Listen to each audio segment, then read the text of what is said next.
ಭೀಮರತ್ನ award ಅನ್ನು ಮುಡಿಗೇರಿಸಿಕೊಂಡಿದ್ದಾರೆ ಪ್ರೇಮಲತಾ ಕೃಷ್ಣಸ್ವಾಮಿ. ಪ್ರೇಮಲತಾ ಕೃಷ್ಣಸ್ವಾಮಿ ಅವರ ಕುರಿತಾದ ವಿಶೇಷ ಭೇಟಿ ಇದೆ. VT please.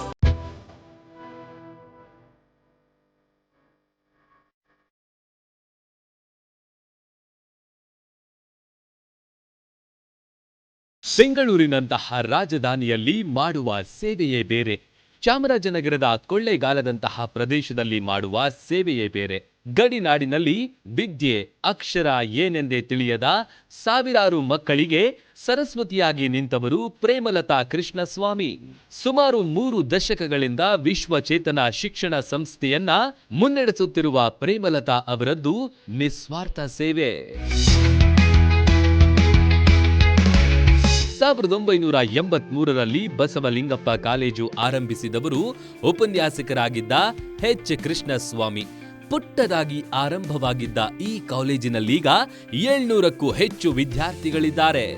ಕೊಳ್ಳೇಗಾಲ ಭಾಗದ ಸಾವಿರಾರು ಮಕ್ಕಳ ಬದುಕಿನಲ್ಲಿ ಈ ಸಂಸ್ಥೆ ಅಕ್ಷರ ದೀಪ ಹಚ್ಚಿದೆ. ಈ ಸಂಸ್ಥೆಯಲ್ಲಿ ಪ್ರತಿ ಭಾನುವಾರ ಬುಡಕಟ್ಟಿನ ಜನರಿಗಾಗಿಯೇ ಆರೋಗ್ಯ ತಪಾಸಣೆಯೂ ನಡೆಯುತ್ತೆ.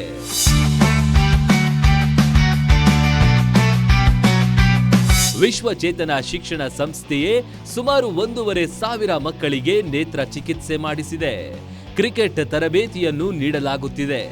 ಸಾವಿರಾರು ಮಕ್ಕಳ ಬದುಕಿನಲ್ಲಿ ಅಕ್ಷರ ಜ್ಯೋತಿ ಬೆಳಗಿಸಿದ ಪ್ರೇಮಲತಾ ಕೃಷ್ಣಸ್ವಾಮಿಯವರಿಗೆ ಗ್ಯಾರಂಟಿ ನ್ಯೂಸ್ ಹೆಮ್ಮೆಯಿಂದ ಭೀಮ್ ರತ್ನ ಪ್ರಶಸ್ತಿ ನೀಡುತ್ತಿದೆ.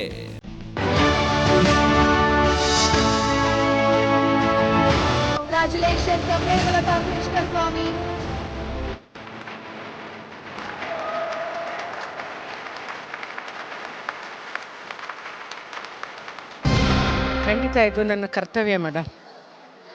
ಯಾಕಂತಂದರೆ ಇದು ನನ್ನ ಹಸ್ಬೆಂಡ್ ಅವ್ರು ಮಾಡಿದಂಥ ಕೆಲಸ, ಅದನ್ನು ಮುಂದುವರಿಸಬೇಕಾಗಿದ್ದು ನನ್ನ ಜವಾಬ್ದಾರಿ. ಅದರಿಂದ ಇದು ನನ್ನ ಕರ್ತವ್ಯ, ನಾನು ಮಾಡಿದ್ದೀನಿ. ಅದನ್ನು ಗ್ಯಾರಂಟಿ ನ್ಯೂಸು ನನಗೆ ಗುರುತಿಸಿದೆ, ಅದನ್ನು ಮುಂದುವರಿಸ್ತೀನಿ.